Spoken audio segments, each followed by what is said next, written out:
সমগ্ৰ ৰাজ্যৰ লগতে ধুবুৰীতো আছে বিজেপিৰ উত্তাল প্ৰতিবাদ। ধুবুৰী জিলা বিজেপি কৰ্মীসকলে ৰাহুল গান্ধীৰ বিৰুদ্ধে তীব্ৰ প্ৰতিবাদ প্ৰকাশ কৰে। কংগ্ৰেছ তথা এনডিএ এলায়েন্স নেতৃত্বই প্ৰধানমন্ত্ৰী শ্ৰী নৰেন্দ্ৰ মোদীৰ মাতৃক অশালীনভাৱে অপমান কৰাৰ অভিযোগত ধুবুৰীৰ পাঁচমূৰত বিজেপিৰ এই প্ৰতিবাদী কাৰ্যসূচী অনুষ্ঠিত হয়। দলীয় পতাকা হাতত লৈ বিজেপি কৰ্মীসকলে ৰাহুল গান্ধী হাই হাই কংগ্ৰেছ মুৰ্দাবাদ আদি শ্লোগানেৰে পৰিৱেশ উত্তাল কৰি তোলে। পৰৱৰ্তী সময়ত প্ৰতিবাদকাৰীসকলে পোনে পোনে ধুবুৰী ৰাজীৱ ভৱনৰ দিশে আগবাঢ়ি ঘেৰাও অভিযান আৰম্ভ কৰে। প্ৰতিবাদত উপস্থিত জিলা বিজেপিৰ সভাপতি ৰঞ্জিত ৰয় সংবাদ মাধ্যমৰ আগত কয়, প্ৰধানমন্ত্ৰীৰ মাতৃক যিদৰে অশালীন ভাষাৰে অপমান কৰা হৈছে সেয়া কেতিয়াও সহ্য কৰা নহ'ব। এয়া কেৱল নৰেন্দ্ৰ মোদীৰ মাতৃৰ অপমান নহয়, সমগ্ৰ নাৰী সমাজৰ অপমান। তেওঁ লগতে হুংকাৰ দিয়েছে ৰাহুল গান্ধীয়ে নাৰী সমাজৰ ওচৰত ক্ষমা নোখোজাকৈ বিজেপিৰ প্ৰতিবাদ অব্যাহত থাকিব। আজিৰ প্ৰতিবাদী কাৰ্যসূচীত উপস্থিত আছিল ধুবুৰী জিলা সভাপতি ৰঞ্জিত ৰয়, গোলকগঞ্জৰ প্ৰাক্তন বিধায়ক অশ্বিনী ৰয়, ধুবুৰী গৌৰীপুৰ উন্নয়ন প্ৰাধিকৰণৰ সভাপতি দীপক সাহা, উত্তম প্ৰসাদ, ৰঞ্জিতা আগৰৱালৰ লগতে বিভিন্ন স্তৰৰ বিজেপি কৰ্মীসকল। News desk report, north east frontier news. আজি আমাৰ ভাৰতৰ যশস্বী প্ৰধানমন্ত্ৰী নৰেন্দ্ৰ মোদীৰ মাতৃক কংগ্ৰেছৰ কিছুমান নেতাই এই মাতৃক এনেকুৱা অসভ্য আচৰণ কৰিছে। ভাৰতবৰ্ষে এই অসভ্য ভাষাক কেতিয়াও মানি লোৱা নাই। ইভেন কি আপোনালোকৰ মিডিয়া ভাই বন্ধুসকলেও মানি লোৱা নাই। তেখেতে যি বাক্য প্ৰদান কৰিছিল সেই বাক্য কিন্তু মিডিয়াৰ মাজত কিন্তু দেখুওৱা নাই। মিডিয়াই লাজ পাইছে যে আজি কংগ্ৰেছৰ নেতাসকলে দেশক কেনেধৰণে তেখেতসকলে শাসন কৰিব বিচাৰিছে। তেখেতে ভাৰতবৰ্ষত ভোট লৈ পেলাই তেখেতসকলে শাসনত আহিব বিচাৰিছে। যিসকলে মাতৃক তেখেতসকলে সেৱা নকৰে, যিসকলে মাতৃক তেখেতসকলে নাৰী শক্তিক তেখেতৰ নাৰী শক্তি বুলি নাভাবে, নাৰী শক্তিক তেখেতসকলে যি ধৰণে অপব্যৱহাৰ অপশব্দ তেখেতসকলে ব্যৱহাৰ কৰিছে, তাৰ কাৰণে ৰাহুল গান্ধীক আমি দায়ী।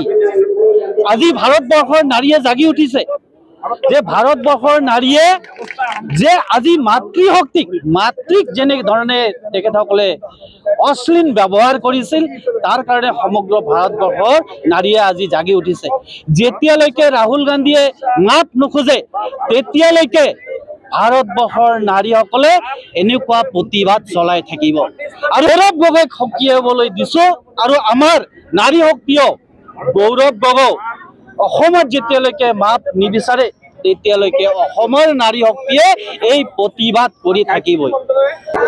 কেইদিনমান আগত বিহাৰত এখন ৰাজহুৱা সভাত ৰাহুল গান্ধীৰ উপস্থিতিত আমাৰ ভাৰতবৰ্ষৰ মাননীয় যশস্বী প্ৰধানমন্ত্ৰী নৰেন্দ্ৰ মোদী ডাঙৰীয়াৰ মাতৃক যি ধৰণৰ শব্দৰে অপমান কৰা হ'ল, তাৰ প্ৰতিবাদত গোটেই ভাৰতবৰ্ষৰ নাৰী শক্তি আজি ওলাই আহিছে।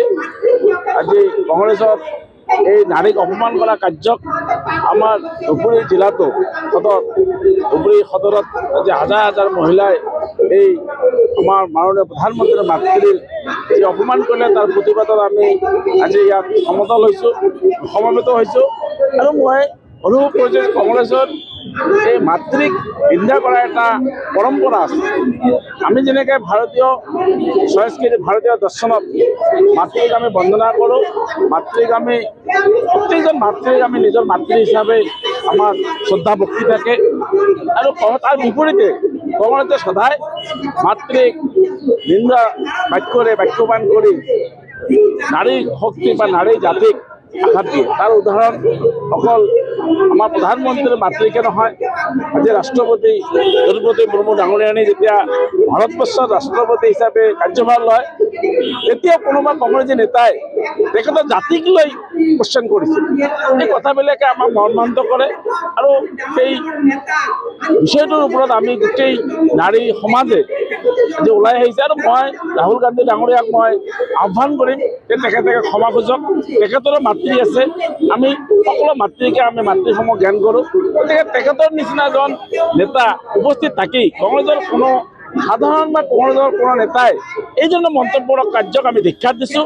আমি ৰাহুল গান্ধীয়ে মাপ নোখোজালৈ কংগ্ৰেছৰ নেতাসকলে যেতিয়ালৈ মাপ নোখোজে আমি নাৰী শক্তি কেতিয়াও ভাৰতবৰ্ষৰ নাৰী শক্তি কেতিয়াও ক্ষান্ত নাথাকে, আৰু ৰাহুল গান্ধী ইয়াৰ ফল ভুগিব লাগিব।